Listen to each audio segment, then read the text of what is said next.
Les cadeaux. Ces objets que nous échangeons lors d'anniversaires, fêtes religieuses ou au hasard durant l'année. Ils sont généralement considérés comme des signes d'amitié entre les personnes. Mais qu'en est-il entre les pays? Parce qu'au cours de l'histoire, et même de nos jours, les pays s'offrent souvent des cadeaux. Un exemple historique est la Chambre d'Ambre, un cadeau du roi Frédéric Ier de Prusse au tsar Pierre le Grand. Une pièce décorée de panneaux d'ambre, de feuilles d'or et de miroirs, d'une valeur d'environ 130 millions de dollars aujourd'hui, qui a été perdue pendant la Seconde Guerre mondiale. Anneau, éléphant blanc offert par le roi Manuel Ier du Portugal au pape Léon X.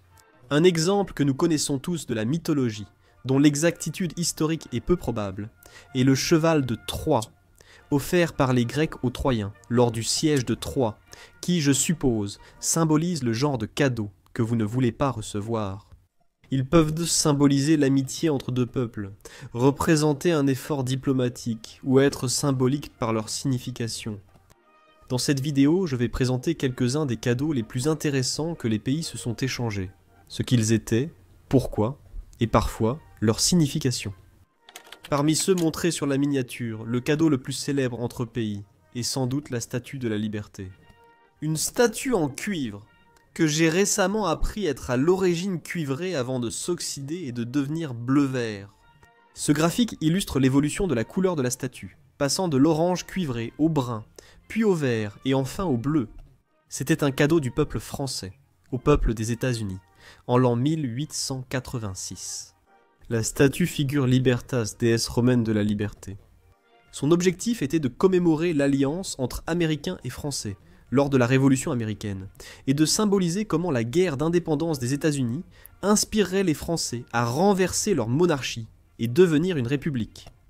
Un fait amusant que vous ne connaissez peut-être pas, c'est qu'il existe aussi une petite version de cette statue en France.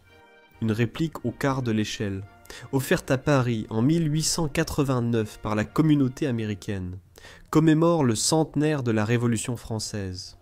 Un cadeau, dans les deux cas, destiné à renforcer les liens entre les peuples des deux nations et à représenter leurs idéaux de liberté et d'indépendance.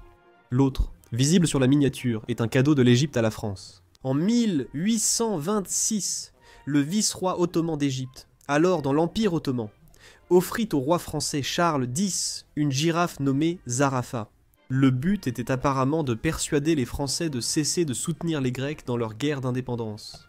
C'était la première girafe vue en Europe depuis plus de 3 siècles. Offrir des animaux était une habitude à l'époque coloniale, principalement entre les puissances européennes, mais cette tendance se maintient encore aujourd'hui dans une certaine mesure. Le Mali a offert un chameau à la France en 2013 pour la remercier de sa libération. Et en 1972, la Chine a offert 2 pandas aux États-Unis après la visite du président Nixon.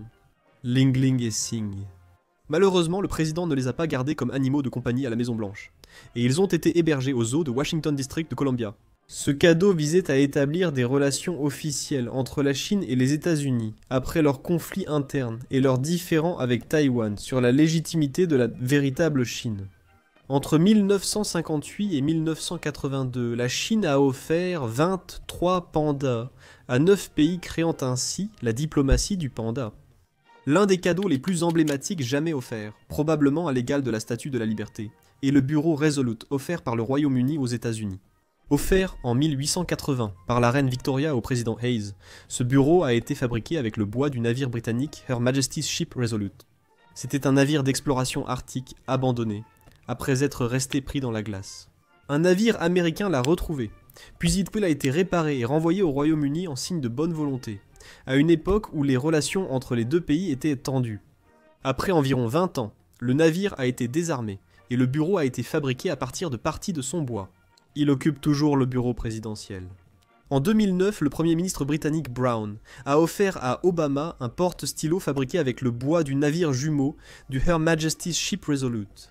De nombreux objets emblématiques des États-Unis proviennent d'autres nations. Par exemple, le marteau du Sénat, fabriqué en ivoire, a été offert par l'Inde. En 1954, le marteau utilisé depuis 1789 s'est cassé quand le vice-président Richard Nixon l'a employé lors d'un débat animé. Le Sénat n'a pas pu se procurer un morceau d'ivoire assez grand pour le remplacer, Donc plus tard cette année-là, le vice-président de l'Inde a rendu visite au Sénat et a offert une réplique du marteau original, qui est toujours utilisé aujourd'hui. Et l'un des plus impressionnants venait également du Royaume-Uni, mais était destiné à l'Union soviétique à l'époque, l'épée de Stalingrad. En 1943, une épée longue cérémonielle gravée par le roi George a été remise des mains de Winston Churchill à Staline lors de la conférence de Téhéran. Elle devait symboliser la reconnaissance envers les soldats soviétiques ayant combattu à Stalingrad durant la Seconde Guerre mondiale.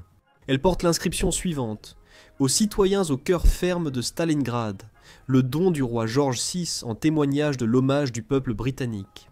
Un autre cadeau vraiment génial a été offert par les Pays-Bas au Canada, 20 000 tulipes. Chaque année, la famille royale néerlandaise et l'association des producteurs de bulbes des Pays-Bas partagent les frais d'envoi de 20 000 tulipes aux Canadiens. C'est pour remercier d'avoir accueilli la princesse Juliana et ses filles, de la famille royale néerlandaise pendant la Seconde Guerre mondiale. Cela a débuté en 1945 avec un don de 100 000 tulipes, puis réduit à 10 000 par an. À ce jour, 830 000 tulipes ont été offertes, et en 2017, une tulipe spéciale a été créée, rappelant la feuille d'érable du drapeau canadien. Ottawa organise chaque année un festival de la tulipe, et la plupart des grands parcs de la ville comptent des tulipes. Pourquoi ils ont choisi les tulipes plutôt que d'autres types de fleurs, est quelque chose que je n'ai pas pu découvrir, mais j'imagine que c'est parce que les tulipes sont une fleur assez courante aux Pays-Bas, et peut-être la plus cultivée. En parlant de plantes, en quelque sorte, la Norvège offre un sapin de Noël aux Britanniques chaque année. C'est un lieu célèbre en Angleterre pendant Noël, Trafalgar Square à Londres et son sapin de Noël. Ce que je ne savais pas, c'est qu'apparemment cet arbre leur est offert par la Norvège, également en signe de gratitude pour le soutien britannique à la Norvège pendant la Seconde Guerre mondiale et leur lutte contre l'invasion et l'occupation allemande. Chaque année, ils choisissent un épicéa âgé de 50 à 60 ans et l'envoient jusqu'au Royaume-Uni, où il est décoré de 500 lumières blanches et apparemment visité par environ 40 millions de personnes chaque année. Un exemple similaire est celui des cerisiers de Washington District de Columbia, offerts par l'Empire du Japon, en 1912. Plus de 3000 cerisiers ont été offerts par eux aux États-Unis en signe d'amitié. L'un des cadeaux les plus coûteux a été offert par la Chine au Costa Rica en 2011. La construction d'un stade entier gratuitement. Le coût supporté par la Chine était d'environ 100 millions, et le stade est devenu le stade national du Costa Rica. Certains affirment que cela relevait d'un accord économique entre les deux pays, et pourrait être le cadeau le plus coûteux jamais échangé entre nations. La Chine agit souvent ainsi, offrant des cadeaux directs en construisant routes, bâtiments et infrastructures dans d'autres pays, surtout en Asie, Afrique et parfois en Amérique. L'objectif doit être de traquer la diplomatie économique, via des accords commerciaux, ou pour acheter de l'influence. L'espionnage est une dernière option positive. Ils ont récemment proposé de construire le siège de l'Union africaine, qui s'est révélé rempli de dispositifs d'écoute pour les espionner. Un véritable exemple moderne de cadeau de type cheval de Troie. Un autre exemple marquant, les Fidji au Royaume-Uni avec une dent de baleine. Lors de la visite de la reine Elisabeth, les chefs tribaux ont organisé une cérémonie et lui ont offert une dent de baleine appelée tabua. Dans la culture fidjienne, les dents sont traditionnellement prélevées sur les mâchoires des baleines échouées. Et, ces échouages étant rares, ces dents ont une grande valeur. Elles jouent un rôle clé dans les cérémonies de mariage, de deuil, de réconciliation et lors des visites d'État. Ce type de cadeau, lors de visites d'État ou de cadeaux diplomatiques, est très courant. Il s'agit parfois de choses aussi simples que des médailles commémoratives, ou parfois de cadeaux symboliques, que les chefs d'État ou les représentants diplomatiques s'offrent mutuellement. Ceci a toujours été une tendance. Au Moyen-Âge, l'Empire byzantin offrait soieries et tissus à de nombreux pays occidentaux, pour afficher sa richesse. Après le congrès de Vienne en 1815, la famille royale britannique et le gouvernement ont offert des tabatières précieuses aux participants. La présidence tournante de l'Union européenne est un exemple intéressant. En 2009, à la fin de sa présidence de l'Union, le Portugal a offert au pays suivant un instrument de navigation en or, le Astrolabe, symbole de la façon dont l'Union européenne avancerait toujours vers un avenir positif. Depuis lors, cet objet a été offert en alternance entre les pays qui assurent la présidence de l'Union européenne. Enfin, un autre objet lié à un effort diplomatique et le bouton de réinitialisation offert par les États-Unis à la Russie en 2009, dans le but d'améliorer les relations entre les deux pays, qui, comme nous le savons tous, sont tendues depuis le début de la guerre froide. Les Américains ont offert à la Russie un bouton de réinitialisation symbolique et non fonctionnel, symbolisant précisément cela. Le désir de réinitialiser les relations diplomatiques entre les deux pays, d'oublier les conflits du passé et de leur permettre d'avancer de manière positive. Cependant, il semble qu'une erreur assez importante ait été commise. Le bouton affichait une inscription russe incorrecte. Au lieu de réinitialiser, il indiquait surcharge. Surcharge n'est pas négatif, mais c'est une erreur étrange. Voici quelques-uns des cadeaux les plus emblématiques et originaux échangés entre pays. En connais-tu d'autres? Faites-le moi savoir dans les commentaires ci-dessous.